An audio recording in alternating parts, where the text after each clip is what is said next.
Well, I want to start out by first of all saying it's so great to see all of you. There's a lot of you guys here, which is kind of cool because I love that so many of you are willing to come on a Friday night to strengthen your marriage, to get better at marriage, to learn how to have a greater marriage. And once again, so proud of you. And I want to thank Andy McQuitty, who's up here, by the way, who has done such an incredible job, by the way, in our marriage ministry over the last few months and has built out some incredible lanes and incredible teams. And we're just so excited what God's going to do in our marriages in 2023. And so tonight, my heart is really simple. Like, I want to have some fun and hopefully some laughs, and hopefully I won't say too many things to get in trouble if my wife's looking at me. My mom and dad are in the front row. My heart and really in today is really simple when it comes to it. Is my heart is that we begin to better understand each other as husband and wife, because I feel like men and women are different and we miss that, so that we can learn how to love each other better. And that's kind of what my heart of this is, and I'm super excited about this. I have spent literally, I can't even count the number of hours, 30 something hours this week. I have been speaking to female counselors to get a female perspective, reading articles, male counselors. I have just done so much research, and I'm just so excited just to share with you and help strengthen all of our marriages. And I hope what we're going to talk about today is going to equip you for the rest of your marriage, the rest of your life, in order to have a better marriage, as well as you to help your children along in this. Now, as many of you know, what we listened to on Sunday, we began to talk about why marriage is truly the most important relationship on planet Earth. It's not your job, it's not you as mom and dad, that your most important relationship on earth is your spouse. The Bible says the two leave their father and mother and become one flesh. So everything that happens in your life or her life, it impacts each other. There is no other relationship you're going to have that more impacts the satisfaction, the joy, the fulfillment of your life than that relationship of a husband and a wife. We also started looking at that your marriage isn't just about you, and that when you look at every study in the world, that a healthy, thriving together marriage is the greatest gift that you could actually give your children and the next generation. In fact, we looked at statistics. As you look at the impact, what happens when marriages break down, we shared this on Sunday, that 85% of youth are currently in prison grew up in a fatherless home, a broken home. That children without a father are 4 times more likely to be living in poverty and twice as likely to drop out of school than children living with a father living at home, an intact home. That 75% of adolescent patients, this was powerful, being treated in substance abuse centers come from a fatherless home. It's 10 times higher than when you have a marriage that stays together. You're starting to get a glimpse that your marriage is not just about you, that 85% of all children which exhibit some type of behavioral disorder come from a fatherless home. And then the end of the articles you read is that studies have shown that children of divorced parents are more likely to experience behavior problems, academic difficulties, and mental health issues. They're also at greater risk of developing unhealthy relationships themselves. Now, why is it important? It means you getting your junk right in marriage isn't just about you. It impacts generations to come. And when you don't get your issues right, your issues aren't just your issues, they become your children's issues. Now, on the good side of that is when you do figure out this marriage and you begin to work on this and you begin to know how God has taught you and created you to live in a healthy marriage, that's not a generational curse, that's a generational blessing that you give to your children. So tonight, whether you feel like it or not, my heart is that you're stepping out into this going, hey, we're gonna work on this, and it's not just for me, by the way, it's also for the society and my children and so many things. Because today what I wanna really do is, I just wanna give you practical steps. How can I love my spouse better, and how can I be loved better by my spouse? And the goal is that as you walk out of here, your spouse is gonna be better equipped to love you, and you'll be better equipped to love your spouse. Before we get into these things though, there's a couple caveats that I wanna talk about tonight before we dive into this. And the first caveat is this, is what I'm speaking tonight is not for your spouse, it is for you. Because every one of us as human beings, what are we waiting to hear? I can't wait for him to learn this and learn this. I'm gonna elbow, you're stretching out, you're ready to get it for you because you're just like, man, I don't need this, they need this. And so my challenge to you today is you're listening, is don't listen to what your spouse needs to hear, let the Holy Spirit teach them. You focus on what God wants to do through you. And please, this is my request, never use my name in an argument.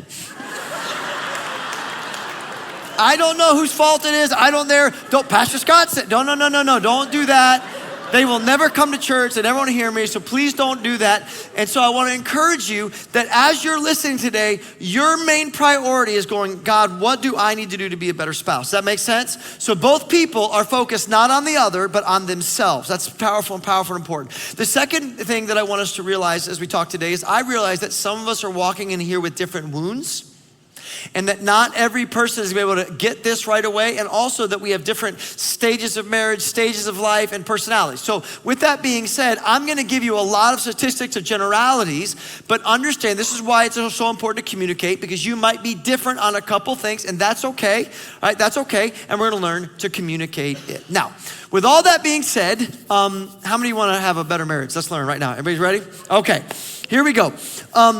One of the most powerful lessons that I ever learned about marriage, I actually learned from my niece and a puppy. True story. And let me just tell you the story, and I'll explain it. Because one day, my sister and brother-in-law, they bought this new little puppy. I believe the puppy's name was Trigger. And they brought him in, and we're in North Carolina together, and this brand new puppy's there. And my niece loved this puppy. Like, my niece loved this puppy probably more than anything else in the world, and more than anyone else in the family. And it was crazy. I mean, my niece was so attached. I mean, everyone was like, oh, it's cute. But my niece was like, this puppy is life itself. Like, this is amazing. And so this puppy was treated like a king. I mean, the feet didn't touch the ground, constantly being cuddled, right? You know, dressed up in little bows. You know, the dog was loving that, you know, the treats all the time. And as I was watching, this is so powerful, as I was watching my niece love with so much effort and so much energy and so much depth, loving this puppy. And then one day I watched my niece walk over to the puppy, and the puppy saw her and ran away. And ran into the arms of her brother, who didn't even like the dog. And here's what hit me in that moment, is that how you love is far more important than how much you love. Is that what was happening in her life is she was trying to love the dog the way she wanted to be loved, the way she thought the dog wanted to be loved. And the dog's like, I don't want bows, I don't want to be held, I want to run, I want to chase things, I want to bite things. And so what's happening is this dog is feeling frustrated and unloved, even though she's loving this dog more than anything else. The dog isn't feeling that love. Can I tell you something? Listen to this. The same thing happens in our marriage. Is that so what happens so often in relationships, human beings, is that we have a tendency to love people the way we want people to love us. And so what happens in our lives is we go out there and go, I want to be a good spouse, so I'm going to love her the way I want to be loved, and she's going to love me the way she wants to be loved. And so what can happen in your marriage is even though there's lots of effort, even though you love in depth, the person doesn't feel loved. Why? Because we're different. And if we want to have a healthy marriage, we are going to have to understand not just to love more, but we're going to have to learn to actually, how do we love in a better way? I remember when my wife and I were married, and we decided to go through this thing. How do we get better at this? And so we each wrote out a list of 5 things that we wanted the other person to work on, right? And so it was, great. And I looked at her list, and I was like, are you serious? Like, let me tell you 2 of the 5 things, right? She wanted me to do a better job cleaning out the stubble of my beard in the sink. Top 5. It's a top 5, okay? Just saying. And the other one was to communicate better what plans were happening in the week when I didn't even really know, because I'm like crazy all over the place, right? And here's my point. Like, here she is going, I'm not feeling love because you're doing these. And I would have never put these in a top 100, by the way, let alone a top 5. And so what happens so often in marriage, and please hear this, is that people with good hearts can actually go out there and go, I'm trying to love my spouse, and she doesn't appreciate me or he doesn't appreciate me. Have you ever stopped to think that the problem isn't how much you love, it's how you are loving them? And that your natural tendency is to love people the way you want to be loved rather than they want to be loved. But because men and women are different, please hear this. If you love your spouse the way you want to be loved, they will not feel loved. I want you to say that again. If you love your spouse the way you want to be loved, they will not feel loved because they are different. And so I want us to understand some things about marriage. And one is this, the other is this. In marriage, your effort does not equal your effectiveness. And this is such an important thing. There's been so many times in my wife and I's relationship where she's like, but I did this, and I did this, and I did this. And I'm like, and I didn't want any of that. Here is what I felt like for me to be loved. And there's been times where both of us have been frustrated because it feels like we're giving this effort and we're not getting a response. Because why? Because we're trying to love each other, not the way that she wants to be loved or I want to be loved, but how we feel that we should be loved. So here's what I'm gonna do today. I wanna spend a lot of time beginning to go through research and data and all kinds of things to help give you the top 3 ways to love your husband, and men, the top 3 ways to love your wife. And we, once again, we went through so many different ways and avenues to listen to this, spoke with multiple female counselors and got, what is it that women say they want? I've read 50 articles, no lie, that list out what men want and women want, processed all of these things. I spent almost 23 years of marriage, as well as marriage counseling and all of the things that we've done. And at the end of it all, my heart is really simple. Is if you could get to that point where you are no longer trying to love your spouse like you want to be loved, but learn how they are actually loved. And when you do that, I'm telling you something, a good spouse will actually respond very well and actually strengthen your marriage. It is so important, listen to this, it is so important to know and understand each other the best that we can. And when you understand men and you understand women, in fact, you'll notice that in the top 3, none of them are the same. You'll realize why there's so much frustration when it comes to marriage. And so what I want to do first is I'm going to start out with the 3 things that the way that you can once again truly love your husband. And once again, you might be different from this, that's okay, but the majority of men, there are 3 primary ways that men feel loved. If you really want to be successful in marriage, if you want to be a great wife, if you want to do your part, here are 3 ways to do it. In fact, the best way to describe a man is, men are like a 3-lane highway. It's true. And there are 3 basic things that'll help lead you to be an experience, be a great wife, and your husband will be like, you're awesome, you're amazing, and feel fulfilled. Now, so what are those 3 things? Here's the first thing that I want to challenge you as a woman to work on in a man, and that is this. It's shoulder to shoulder fun. Like men, I've heard them talk about that a little bit. Men connect through shoulder to shoulder activity. We're different. Like sometimes, my wife will go to Starbucks with friends or one person, they'll sit there and they'll share coffee. She'll come home 4 hours later. What'd you guys do?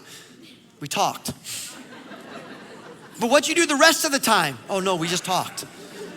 For 4 hours? Yeah, it was great. It was amazing. And it's why, because women, listen to this, women feel connected face to face. They want to be listened to and understood. But men are different. When men call their friends up, hey, you want to go talk for 4 hours at Starbucks? What do men do? Let's go play golf. Let's go fishing, right? Let's go hunting. Let's go watch a football game. Why? Because there's something about God and the way he wired men is that we love to have fun, and how we actually connect is actually through activities shoulder to shoulder. And this is very interesting because what I often found, even with Raquel and I, is that it's like date night. Well, what do you want to do? She'd ask me. And I'd be like, well, let's go see a movie. She's like, but if we go to the movie, we'll just sit there for hours and we won't get to talk. I go, it's great, I know.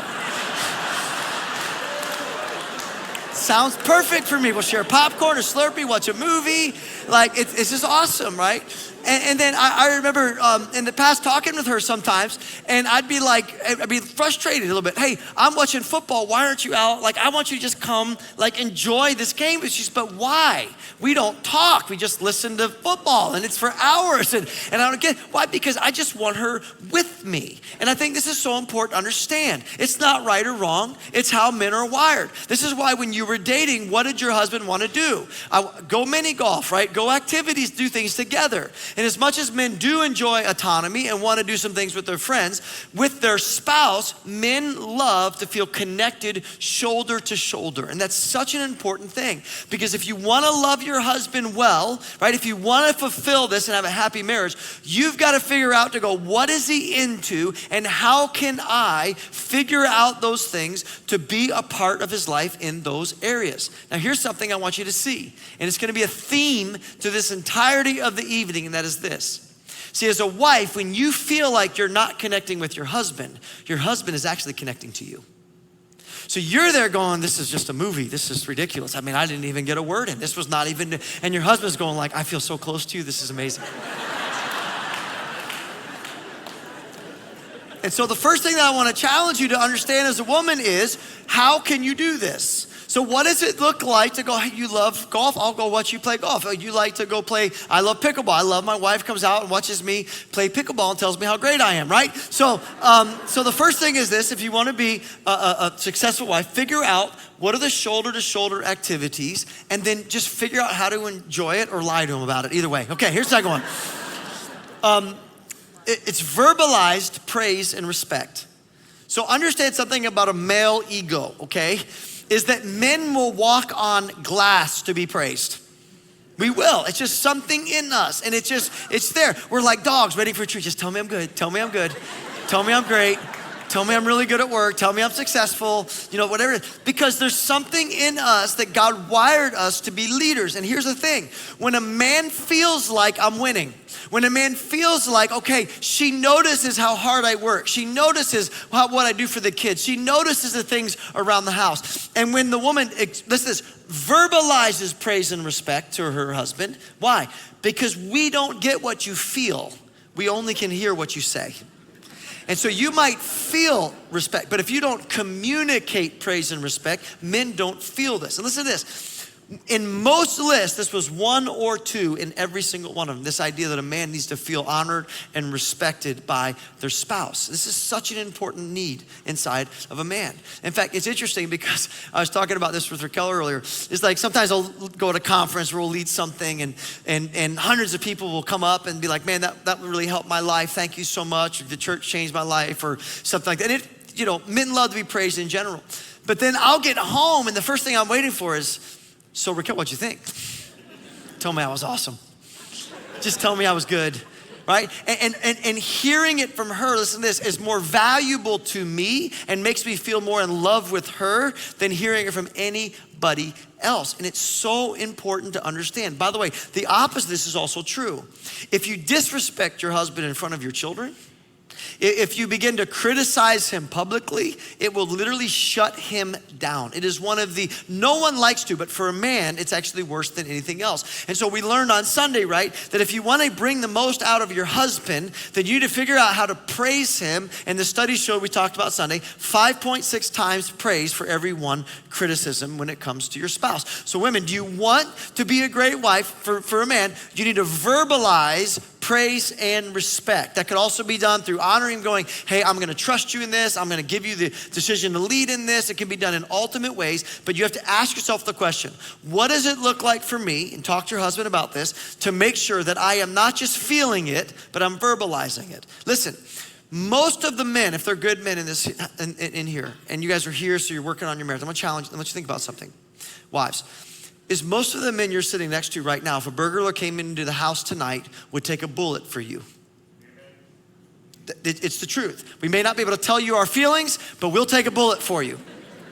And so it's important to understand, if your husband is out there really working, don't just focus on the bad. Figure out how to see the good, say the good, as we talked about Sunday, and bring out the good. Now, the third one is a little bit more complicated and challenging, and it's really this. It's frequent sex.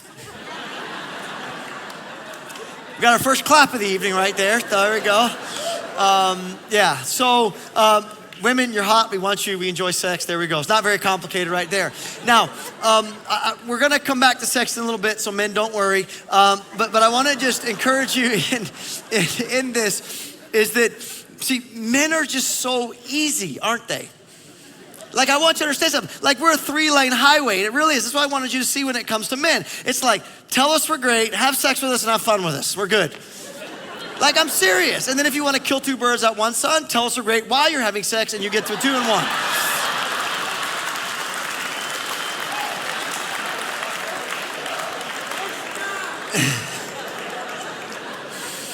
Now, so men, are a 3-lane highway. Women, here you go. This is your challenge tonight, right? Because this isn't natural for you. None of these 3 things are on your top 3. So if you want to be a good wife, how can I tell my husband he's great, respect him? How can I have shoulders over fun? And how can I make sure we have engaging, frequent sex? And if you're doing these activities, your husband is like, thank you, Lord. I've been lucky and I'm so happy when it comes to marriage. Now, in the same way, what I want to do is I want to look at the lanes for husbands to actually make sure that their wives feel loved. Do you want to see that? Here's the wives lane. I want you to see it. It's a little different.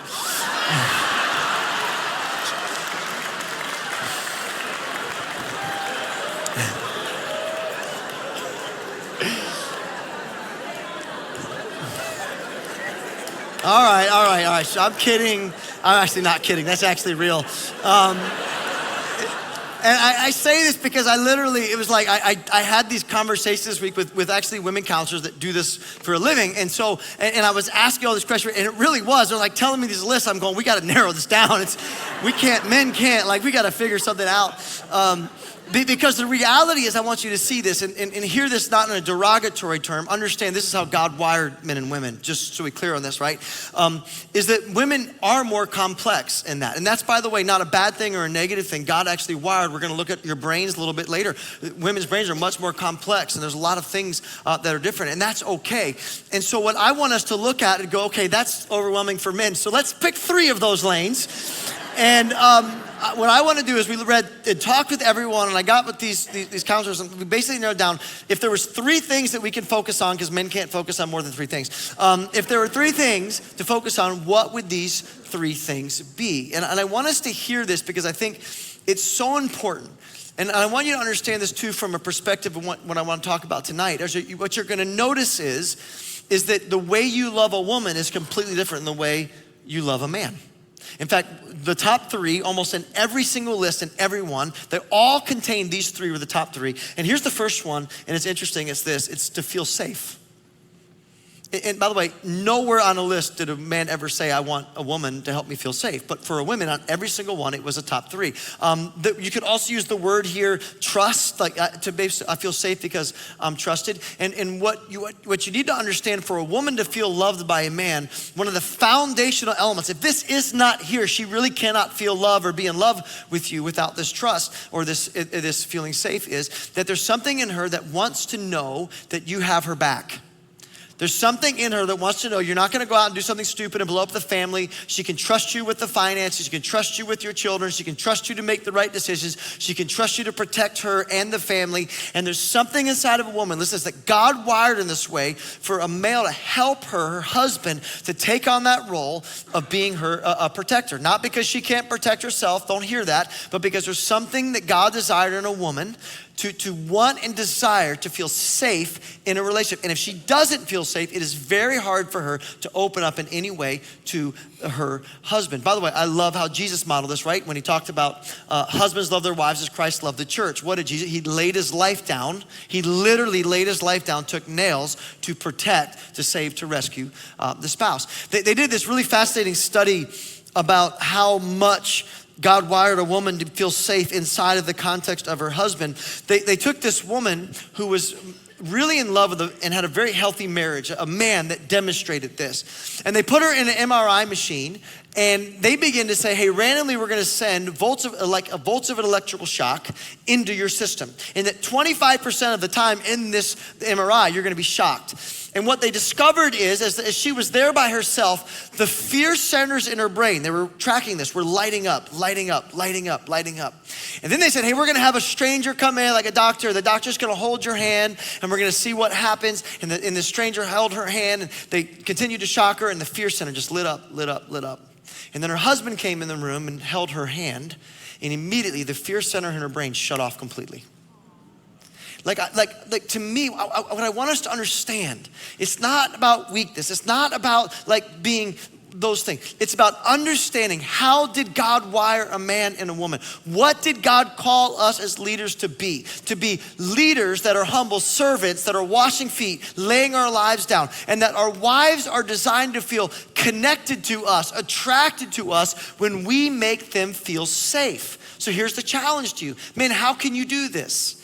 And I'm telling you something. So men are more easily take risks. So it means if you're taking risk, how do you make sure you're communicating to her, hey, I'm doing this, but I've already thought through if this doesn't work out, here's what I'm gonna do. It's talking to your wife. What are some things that I'm doing that are bringing stress? How do you bring her into your life and your decisions and all of these things? Because when she feels that safety, when she feels like she can trust you, listen to this, she feels loved and she feels connected. And so the first challenge for men is, how can you focus on making your wife feel safe? Here's the second thing that I want you to see. It's to feel understood, right? To be listened to. And this is so important because what a woman, when all these women are, what do I really want, makes you feel loved, is that when a man listens to her without giving her advice. You can elbow that one. I'll let one that slide. That's the one elbow you can get because we're all guilty of it, right?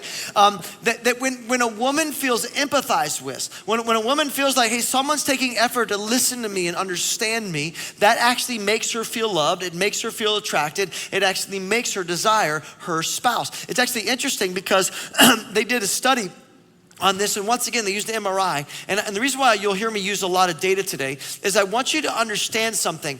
It's not that you're wrong, right? It's not that there's a matter of weakness or differences men and women. I want you to see the biology behind how God created men and women. Because when you understand the biology of it, you realize there's nothing wrong with me. This is how God created me. And what they found with the woman is that when a woman was put this MRI, and when she was being listened to, and her partner was empathizing with her, hearing her, that the reward center and the connection center of her brain lit up. But when that same woman was in there and she tried to explain herself, and that person was just correcting and not listening to it, that not only did the connection center not light up, the part of the brain that actually disconnects from people lit up. In other words, this is a massive area of connection for a woman, is when we figure out how to empathize, listen without correct. Now listen to this. How many of you men, in the process of your wife sharing your feelings, have given her a solution? I'll raise both my hands because my wife's watching. And this is my point. Why? Because how are men wired? We'll actually go to consultants. Hey, tell us what to do better. Just give us 5 things and we're good to go. Like, we don't want to share our feelings. We want you to simply tell us how to fix it. But this is what's so beautiful and important about understanding the differences and the nuances in our spouse. Women are different. Yeah, they don't mind a solution later on. But what matters more, what actually connects to them more, is when they actually feel, hey, I'm not being condemned. I'm not being judged. He is actually making the effort to understand and to listen to me. And when a woman feels connected and seen and understood, it is one of the key things that makes her feel loved and, once again, feel attracted. And so men, we have to work on this. Now here's the third one, and that's this, just to feel loved. And it was actually funny because I was talking to female counselors, and I was like, they're like sharing to feel loved. And I'm going, but what does that mean?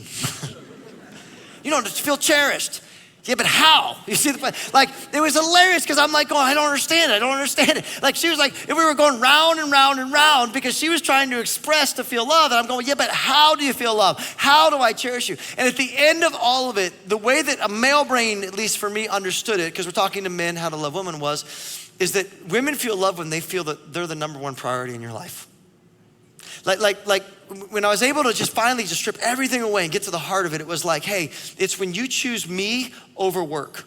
It's when you choose her, and it's like, I know things are going on at work right now, but you're going through a hard time, I'm coming home early. When you choose her over your friends. When you choose her over your own, what you want, I really want to go fishing, but you know what, you need me, I'm there. And the reality is that a woman feels love when they feel understood, when they feel safe, and listen to this, and they feel love when they are prioritized in your relationship. Now here's what I want you to see, and I want you to see this because I think it's such an important thing. Do you see how different men and women are? Like when you really strip things down, I want you to see the problem. When we try to love the way we want to be loved, our spouse doesn't feel loved. If we try to go as a woman and go, I want my husband to feel safe and I want to listen to him talk for hours, it's amazing. I just want, they're like, I'm not getting that. Same thing, if we try to love our wives going, hey, guess what? Let's go out and play mini golf and have sex. Don't you feel valued? And it's sorry. It's just different. And so my heart is, and I just think this is so important to realize, is this is why it's so important to do what we're doing. to have conversations together and communicate. Hey, how do you feel loved? What can I do to make you feel safe? What can I do to listen to you? How can I make sure that you feel cherished? Hey, what does it look like for shoulder to shoulder fun? What does it look like for you, sexual frequency? Like, what does that actually look like? How can I once again praise you? How can I encourage you publicly? What do these things are? Why? Because none of these things are natural to either of us. Like, and I love this about the Lord. It's like what he's saying, when we learn to selflessly love our spouse is when our spouse feels so much loved, because what we're doing is we're actually looking at what they want and figuring out how to meet those needs. And what we need to understand in our lives is this, is that we will never naturally do the things they need because we don't need them. I don't need people to listen to me for hours. I don't need someone to make me feel safe. Does that make sense? Like, so because we don't need them, it's not gonna be natural to us to do them. And that's why we gotta take the time to go, hey, what does it look like for me to know you and understand you? How can I focus on meeting your needs? Not the way I want them, not the way I think they should be, but how they really are. So I wanna encourage you guys, as you go through this week, look at these things to see how you can do it with each other. Now I wanna move to the most important part of the evening. I wanna talk about sex. So, what I want to look at for the remainder of our time is simply this. I want to look at how the differences in our personalities, by the way, we're gonna look at our brain chemistries, we're gonna look at the chemicals and all of the things in our brains and our bodies and everything. What I want us to do is I want us to begin to look at the differences between men and women and how they are aroused and they connect sexually and the results of it. And here's why I wanna talk about this. Because it is so important to understand your spouse's need in this area. That this is one of the leading frustrations in marriage, and you understand why, because what you're going to see is that men and women are aroused differently, they have different desires frequently, they have different, every aspect of sexuality is actually different between a male and a female. And so what happens in marriage, if we don't take the time to understand, instead we begin to resent and judge our spouse for who they're not, rather than understand what God and how God wired and created them. Because my heart at the end of all of this is you begin to go, oh, now I know why she's like this. Oh, now I know why he's not wrong, she's not wrong. God wired us differently, so how can we come together to fulfill each other? Now, when it comes to sexuality, part of the reason why it's a big struggle is we're different. The other reason is that 80-something% of men have a far stronger sex drive than women. So what does that mean? It means that a man is gonna desire sex with you more than you're gonna desire sex with him. Sucks to be us, but that's just the reality of the way that it is. And I want you to see this, because what I wanna do is explain why. Because here's the point, you're not wrong for desiring sex less, and men, you're not wrong for desiring sex more. What you're gonna discover is that from the factory, God actually built us in a remarkable and incredible way, and very, very different. So what I wanna do is I wanna look at some of the chemical, biological, and physical aspects that make men desire sex more than women, and help you understand why as we walk through this. So the first thing I wanna do is I wanna look at the biology of sex. So why is it that 80% plus of men have a stronger sex drive than women? And in many ways, there's a couple things and I'll share with them. The first is testosterone. Like, it's literally chemical. Do you realize that an adolescent boy, and testosterone is, by the way, what really gives you the sex drive as a man. So an adolescent boy has 20 times the testosterone than a woman of the same age. 20 times. So do you understand why your husband, you think all he wants is sex? Well, because all he wants is sex. No, I'm kidding. But there's a biology to it. He's not wrong. There's not something wrong. He's not some sick pervert. Well, maybe he is, but I'm just saying, he's not that. But sorry. What I'm saying is, it's because biologically from the factory, God actually gave men 20 times the testosterone than he gave women. It isn't our fault that we have the desire. Listen, and it's not your fault that you don't, because God didn't wire you that way. That's important. Here's the second chemical engaged in sex. And that second chemical is dopamine. Now, dopamine is what is called, it's the drug of happiness. It's like, it makes you happy. It brings fulfillment in many ways. So when it comes to the area of sex, guess who gets more dopamine, men or women? Men. right? So when it comes to men, we've got this stronger drive for sex, but here's the thing I want you to see. When it comes to the chemical reward for sex, men also win in that category. And this makes sense because what I want you to understand, men, I want you to understand why your wives might not always be in the mood. She's not rejecting you, she's different. And women, I want you to understand why your husband might feel like he's always in the mood. I want you to understand how God wired us chemically. And so the third chemical that is connected to sex, and this is the one that really just was like so powerful to me, and that is the role of oxytocin, this chemical in our brain, that it plays when husband and wife have sex. Now, oxytocin is known as the connecting hormone. In other words, that when this is present in your body, and by the way, it's present through sex, you actually connect to the person that produced the oxytocin inside of you. Women, when you had a baby, right? And you had this child, guess what happened? This child, that when you gave birth, your brain flooded your body with oxytocin. Now this is why that child that has tortured you for 9 months and for hours nearly killed you, and the first thing you want to do when you hold that child is what? Cuddle the child. Why? Because your body is filled with this hormone, and you can just look at your brain, it just lights up. And so you're like, I know you killed me, but I just love you. I don't know why I love you. You've done nothing for me but torture, but I just want to hold you all the time right now. And I don't know why I want to hold you. It's because you're drugged up on oxytocin. It's the connecting, and they call it the bonding hormone. And so it's what's in us. By the way, when you breastfeed, it's the same thing. It's why women feel more connected to their children at birth than men do, because this child produced in this connecting drug of oxytocin. Well, guess what? When a husband and a wife have sex, oxytocin is produced inside of the brain. By the way, once again, more in men than in women. Now, they've done a couple studies of this. And I want you to hear this, because women, I want you to understand a little bit what's going on in a man's mind. Because yes, there is something going on in a man's mind. It's just chemical, they're not thinking, but it's going on in their mind. I want us to understand this because you need to understand the power of this. And you need to understand how men were wired, and this is such an important thing to understand. That's this, is that, so oxytocin is so powerful, such a strong bonding chemical in a brain when it's produced, that what they did is they actually took a man, or they took men, multiple men, and they sprayed in their nose oxytocin. They sprayed this in their nose. And then when they did that, they actually showed them pictures of other women and their spouse. So guess what they found? When a man was filled with oxytocin, they found other women less attractive than when they weren't. And they found their spouse more attractive, and their brain lit up more when oxytocin not. What does that mean? They actually call it the monogamy drug.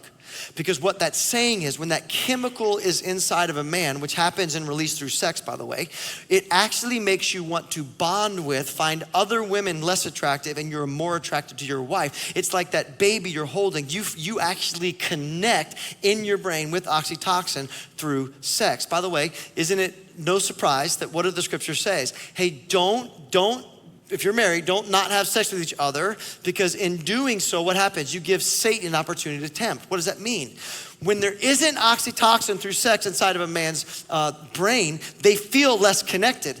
Other women feel more attractive to them. This is just the reality. By the way, it's not an excuse to have an affair or look at porn. I'm not saying that. What I'm saying is I want you to understand the biology and the chemistry inside of a man's brain that happens through sex is that literally bonds them and connects them to you. Here's another fascinating thing they found, is that when they would take other fathers and they would spray this oxytocin in their brain, they actually bonded even more with their children. So they would do this, and they would find some men didn't, some men did. They put the oxytocin. They would actually want to be with their children more, want to hold their children more, want to be them. So when a man's brain, hear this out, when a man's brain is filled with oxytocin, they are more connected to their wife. They feel more connected to their family and their children. Now, here's the shocking part of all of this. When a man and a woman have sex, a man will have 400 times the oxytocin in the brain than a woman will. By the way, it's a 500% increase from what it was before. This is why men crash and want to go to sleep because their brain is just like flooded with the drugs, right? And women like, well, I want to cuddle. I didn't have as much of that oxytocin. I need to cuddle. See, it's not your fault, both of you. But see, I say this because I want us to understand something about the biology of man. Your husband isn't dirty. Your husband isn't wrong. That God wired him with this. And what I need you to understand about the power of sex, not just physical, not just about, just having a fling or whatever it is, that there's something powerful happening. Even though you're not feeling it, doesn't mean he is not feeling that connection. Here's the best way I can help you understand when it comes to sex, and this is so important, is that for women, sex is the result of a connection. I feel safe, I feel loved, I feel listened to, I feel heard, I feel beautiful. For men, connection is the result of sex. And by the way, that's not wrong with men. That's the way God designed and wired us to be. That the more that we have sex with our spouse, the more bonded and connected, the more committed, the more part of this connection that takes place. By the way, 500% of the bonding chemical in our bodies when we are actively having sex with our wife than when we are not. Now, here's what I want you to think about this. Because by the way, this is just some of the impacts when it comes to it. You can also look that it boosts moods, it boosts sleep, it boosts heart health, decreases stress, it decreases prostate cancer. If you guys need a medical note, there you go. You can use that, doctor sign it. I'm here to hook you up. You guys owe me, by the way, so Best Buy gift cards, they'll take those for hook you up. But here's my challenge to you before we go into the next part, which is the brain. I just wish, from a man's perspective, just hear me. I wish that you could understand as a woman the power and the gift that God has given you through having sex with your husband. Because as you begin to look at this and you realize 500 times of oxytocin, dopamine being released, stress being released, sleeping better, immune system decreased. I want you to understand that God wired marriages to live in a consistent sexual activity. It is part of the way God designed. That is not an excuse, by the way, for men to then ignore everything else and just expect that. I'm not saying that, but I want you to understand the implications of what happens is that you have such a power to help your husband connect with you and be more than family and do these things through this. And it's so important because you might not feel that, and that's okay. It's not fault. It's not your problem. You didn't create the plans to give him 500%, more of this oxytocin. You didn't do that. So understand this. For women, sex is the result of a connection, and for men, connection is the result of sex. So even when you don't feel like, I don't really feel like, remember the impact it is having in him and in your life. And sometimes what you discover in marriage is sometimes whether it's listening, we don't feel like listening and being quiet and we already know the solution, or whether it's like, hey, I'm gonna make myself available when I don't feel like it, or whatever that might be, tired or whatever that is, that learning how to love outside of your feelings actually is such an invaluable part to have a wonderful and amazing marriage. Now, the last thing before we close and go out on date night and put all this into practice, baby, wherever you are, just wanna say, okay. Is what I want to look now is, okay, so we see the difference of chemistry, right? 20 times testosterone, our reward center, 400 times more oxytocin and more dopamine. You see that. Now I want us to begin to understand and look at our minds and how our minds are so different as men and women, and how that once again can impact what arouses us sexually, what we're craving sexually, and all of these things. Because here's a couple things that I want you to understand, is that the primary sex organ of a man is actually eyes, right? We're visual. I mean, you can see this in every spatial thing, every test you do from infants on. Men are more visual. The primary sexual organ, what arouses woman, guess what it is? It's her mind. It's her mind. And it's actually really fascinating because I want you to see this. Google did a really crazy study where they had a couple neuroscientists review data. It was actually the largest study ever done on the planet on what arouses people sexually, what men and women desire is what really it was about. And they actually tracked 500 million people across the world, okay? So that's a pretty good data set. It's the largest one that ever did. It's actually called I forget what they called, like a billion dirty thoughts or something like that, whatever it is. Because the focus is, what are men and women searching for when it comes to the area of sexual? Now, what's interesting is about it was, first of all, what men were looking for wasn't interesting. No one was surprised, right? They were looking for, well, hot chicks. There you go. It's real simple, right? It's just all visual. In fact, one of them writes that the male brain is like a reckless hunter, right? Just going out there looking for a rack. But so you kind of like in that, some of you get that later. But that actually was them saying this, so don't judge me. So that's who we are. We are naturally stimulated, visual. That's what attracts us. But here's what was so fascinating that surprised the neurologist, is what they found was the thing that was really caused what women were searching for to be aroused had nothing to do with sight. It was actually had to do with, well, erotic stories. It was much more, it was emotion. It was a story. And what they found fascinating is they said, well, when they look at like 500 million, what they discovered was that there's this theme that began to go on, that this is what women were looking for. But once again, this is not a Christian source, I'm not saying this, but it does reveal how men and women are wired differently. It does reveal what a woman is actually searching for. And here's what they found that a woman searched for more than anything else, and what really turned them on, is they looked for a strong, successful, slightly wild man that they could tame, mother, right? And would neglect all the other women that wanted him, and then he would just want and desire her. Now, what does that mean? It means it's like the Beauty and the Beast kind of thing, right? It's like that what a woman was looking for was to have the strong, successful. Why? What does she want? I want to feel safe. I want to feel loved. I want to feel valued. And then she could tame him to love her. And this is what aroused her. This is what they were looking for. And this is such a powerful thing, because as they're looking at all these studies and looking at men, they're going, here's what we're wanting. We're looking for this attribute of a body. And the women weren't going, I'm looking for six-pack abs. That's not what they were looking for. They didn't care. Like in 22 years, Raquel's never texted me and go, hey, Scott, could you send me a picture of your shoes? Like, I've never come home in all the years and go, hey, honey, that's what, I got you this Batman outfit. Would you put that on for me? I'm fine with it. I mean, I'm willing. But like what I'm saying is, like, you know, what I'm saying is why? It's because we need to understand how brains are different. That's why there's Victoria's Secrets. There's not Victor Secrets. No one's going there. Because we're different. And listen to me. There's nothing wrong with that. Like, men are wired that. We are visual. It's how we are. Women, once again, what's the way to arouse them? What's the way to make them? It's to make them feel safe, make them feel loved, make them feel cherished. And then here's what I want us to understand. So we've got to stop judging our husband and going, why are you so superficial? I was made this way.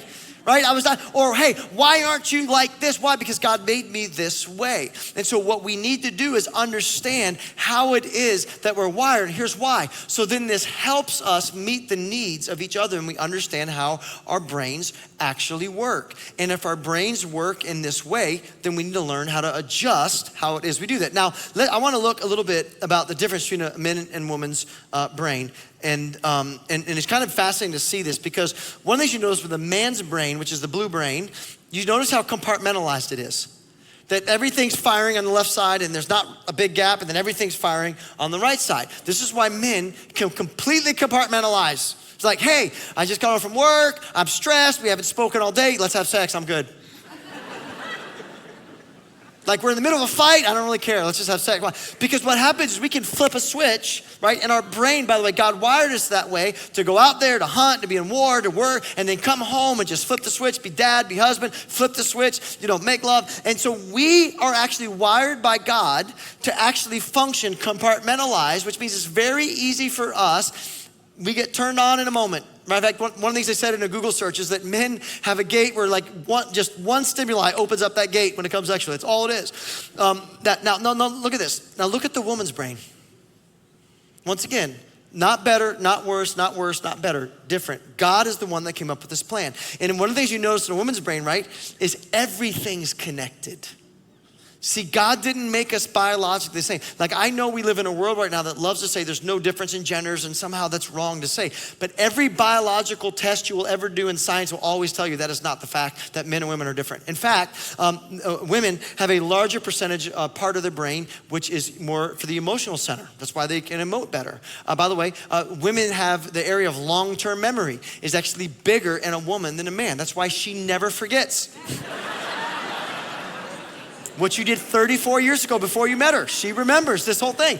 God wired her that way. In fact, what you discover is the thing that connects the right and the left brain, I forget the name of it, is actually larger in a female's brain than a male brain. Why? Because a woman's brain is designed, listen to this, God designed it to have 50 windows open at once. Listen, you guys can multitask in ways that men can't do it. And I think God wired that because you got to take care of the house and the kids and all the drama and the life and the things and just you got it's like all of these things in your life. Now here's why I say this when it comes to sexuality is because a woman has 50 things on her brain right now. Guess what's really hard for her? She can't just flip a switch and turn it all off and get into sexy mode. And here's why I want you to say for men, you need to understand that. That's not rejecting you. That's how God made her. And so when you need to understand, well, listen to me. If this is how my wife is wired by God, and she can't just flip a switch, she's not just visual. You can't walk out in the Batman costume, right? You can't just turn it on in a second. So if you are going to love her in the area of sexuality, what are you gonna have to do? Here's my challenge to you men. You're gonna have to figure out how to close some of those windows for her. Somebody just said, yes, I got one woman say agree with me tonight. That's great, that's great. What does that look like? Let me help this man understand this. So if a woman is, let's say you have children, because there's a lot more windows open when you have children, right? And so you have children. Part of the way you can close those windows is making sure not only you feel safe, but you're actually engaged at home. Hey, I'm taking care of the dishes tonight. It's been a long day. Hey, I want you to know I made sure the kids' homework was done. I've taken care. What have you done? You've been able to close some of the windows that are spinning in her mind, which makes her more available to open up the windows that lead to intimacy. By the way, what's interesting about women, they actually took an experiment. They took a chemical found in male sweat. They didn't tell women it was this male sweat. And they took this male sweat and they began to rub it on a female. And when they did that, listen to this, without her even knowledge, the presence of male sweat actually increased her libido and her sexual desire. Because there's something in the way God wired a woman is that when that man is working for her, she feels safe, protected, shuts down those windows, and she's more available for sex or more attracted to that person. This is why, by the way, men, have you ever noticed if you take your wife out on vacation, you go to a hotel, all of a sudden, your sex is a lot better. Why? Well, because the windows are shut. Right? They're closed. I don't worry about the kids. Babysitter. I don't worry about the house. Dishwasher doesn't work. I've been able to close everything out. And now we're here on the beach. It's not your tan and the Speedo that makes her attracted to you. It's the fact that the windows are closed and that she's more available. This is why if you want to learn how to, once again, fulfill your wife, this is why you have to go, okay, it's not all about being spontaneous. I'm great if that happens every now and then, but that won't be as often in a woman. It's about going, hey, we're scheduling date night. Because why? Because now what happens is she knows, she gets ready, she can get her mind prepared, she can dress up in a certain way, she can feel pretty, she can go have chocolate, she can have dessert, she can be away from all the kids and the stress. And in that, what is she doing? Her brain is preparing her because that's the way that God wired her. And so if you're a woman and you go, well, how does it look like because of a man's brain, what should I be doing? Well, that's why it is important how you take care of yourself, because men are visual.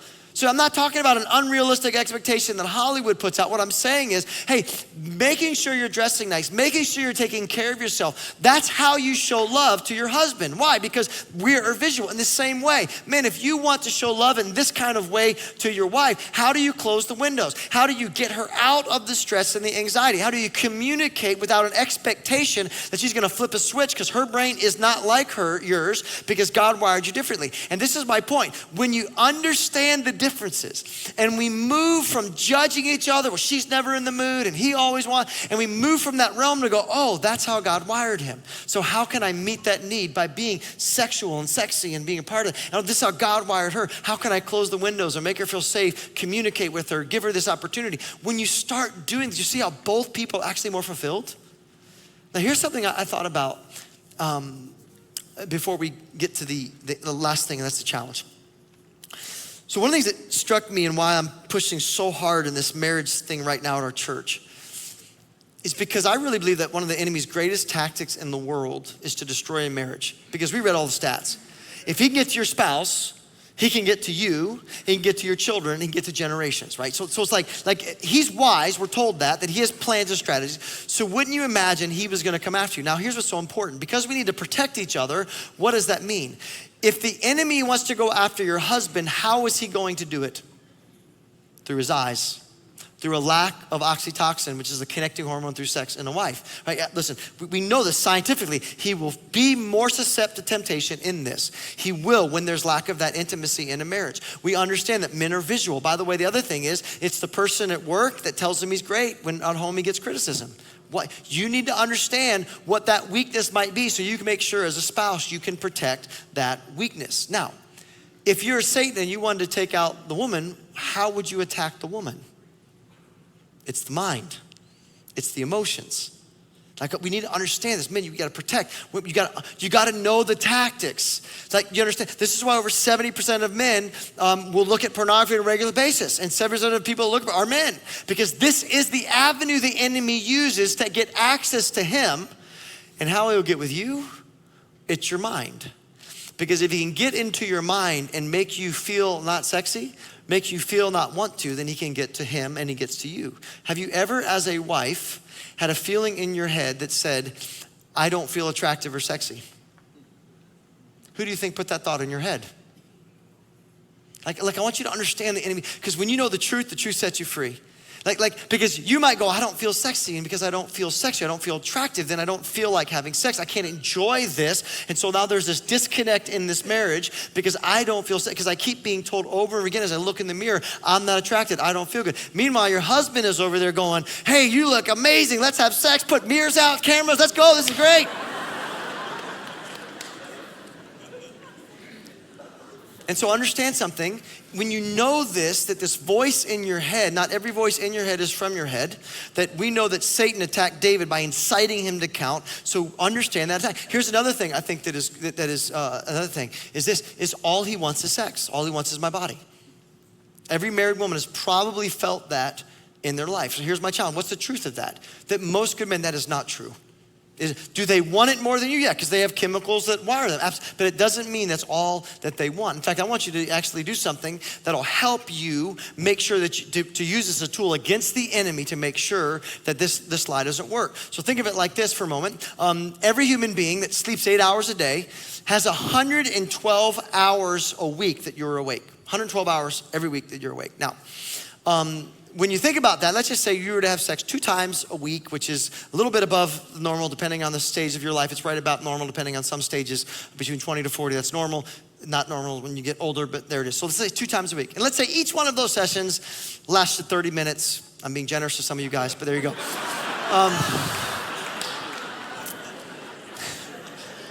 I'm glad we're not putting this out live, but here we go. So very generous. Wow, there's another. And we have counselors in the back. All right, so back to focus. Here we go. So what would that mean? I want you to hear this. Listen to this. That would mean that 1%, less than 1% of your time would actually be engaged in sex with your husband. You see what I'm saying? You can feel like it because why? You don't crave it and he craves it more. But what happens is you need to know the truth to do that. Now I want you to also do that because they've also done studies with this. If the average wife spends an hour a week, 1% having sex, the average wife also spends between 4 to 6 hours either online shopping or on social media. Which means that a wife is spending 4 to 5 times the amount of time on her phone than making love to her husband. Now, once again, not about guilt, not about shame, because you know what? Every one of us spend time watching TV. We could do. I'm not saying that. What I'm saying is that it's not as much as you think. And so it's so important to go, okay, let me put this in perspective. What is this? Actually measure it. My wife and I, we have counters that track sometimes, because sometimes what will happen is she can feel like something or I could feel like something, and we need to have the truth to set you free. Here's the other challenge that I want to process you with this is that maybe it is that you think to yourself, well, we did it last week or last birthday, whatever.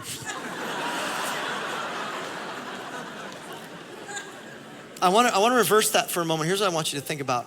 Imagine if you went to your husband one day and said, I got so much on my heart, I got so much in my mind, I really need to talk to you.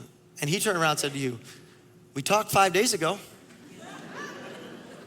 Like, you want to talk again? All right, what do you want to say? Can you make it quick? Because like, I want to get to bed. I got a headache. How would you feel? How would you feel? How would you feel? Would you feel love? Would you feel accepted? No, listen, it's the same thing with a man. And I want you to understand this, because here's my heart when it comes to all of this. I want you to hear this heart. Is the end of this as we come to a close. What you learn about marriage is this, is that marriage requires a self-sacrificing love. That if you want to be happy in marriage, if you ever let your feelings determine how you are, as they will never be accurate, they'll never be right, because you're just too different. And the only way to really fulfill your spouse is when you learn to love them how they need to be loved, and that is always gonna be a self-sacrificial way, whether it's sex physically or whether it's listening for hours, someone communicate, whatever that might be, the reality is that is what it is. That's why I absolutely love this verse. Here's the most powerful part of the scriptures on marriages: submit to one another out of reverence for Christ. What is God saying? Do you want to have marriage God's way? Do you want to do it great? By the way, there's a 100% success rate when you do it God's way. If you want to do it God's way, then you're going to have to go, okay, what does it look like to meet his needs? And you're going to have to go, what does it look like to meet her needs? And you're not going to feel it. But if you will do it in acts of obedience, I'm telling you something, a good husband and wife will respond to that. Now, here's your challenge, and then we're going to send you home. There are 3 C's I want you to practice this week. And it's called the 3 C's to successful marriage. The first is this: you need to communicate it. What does that mean? Well, it means because you are different, and by the way, not every man's the same, not every woman's the same, maybe some of those lists won't be as relevant to you, and that's okay. So you need to go to your spouse, this is what it looks like for me to be loved by you. And here's my challenge for you. I want each of you to pick 5. Girls, 5, not 55. 5. Just want to clarify that, okay? 5 things that you desire your spouse to work on. That's it. Now, this is not a way to throw them under the bus and beat them up. No, it's, hey, that's what I was telling my wife and I did. So some of those things were, hey, we want to work on cleaning the bathroom. We want to work on communication. We want to work on, and things. So this is great. Why? Because we got to communicate it, because we can't read each other's minds. And we just learned everything about our chemistry, biology, and brains and desires and needs were all different. And so this is the beauty of actually communicating this. So we need to communicate. Here's the second thing we do. We need to calendar it. Because it isn't your felt need, you're not going to know or understand when you're not meeting your spouse's need. And you could be there going, I'm fine, and they're drowning. And this is why what you have to do is, hey, if my marriage is going to be truly the most important relationship on earth, and it really is, then I need to not build my life and then try to fit my marriage in it. I need to build my life around my marriage. Right? So what do? So I'm gonna counter it. So my wife and I will go, well, here's our date day. Here's our date night. Here's the intimacy. Here's the time that we talk and we listen. And what we've done is, hey, these are the boundaries we build our life around. And I'm just telling you this right now. When we stopped countering it, and there was a season, because some changes, we kind of messed up our counter. Our entire relationship drifted when we did not counter it, because you know what? The world gets in the way, and the kids need you, and the church needs you, and people need you, and busyness, and things to do list. And so what you gotta do is communicate it. And then now that you've communicated, let's prioritize it and counter it. And the last thing is you need to check up on it. You check on it. How'd you do? Here's my challenge to you. Do these things. In 1 month, come back and go, how did we do on date night? How did we do on communication? How did we do on sexual intimacy? How did I do in making you feel safe? How did I do in making you feel loved? How did we do in shoulder to shoulder? You need to counter and check it. I know it seems like a lot of work, but here's what I want you to see. When you do it, your spouse will feel loved. You will feel loved by your spouse, and you will flourish in your marriage, because God wired us differently. And so we've got to make sure that we're intentional and we're fighting for our marriage. Amen? Amen. Let's pray. Dear Heavenly Father, I thank you so much just for helping us understand each other. And God, I know there's so many things that we walk through in this world, and there's so many challenges. And God, I just pray I just really pray that you would help us begin to learn how to love our spouse better. And as both of us are focusing on loving each other, God, build us the healthiest, the most beautiful, fulfilling, attractive marriage impossible, and may it impact generations to come as we get this right. Bless our marriages. In Jesus' name we pray. Amen.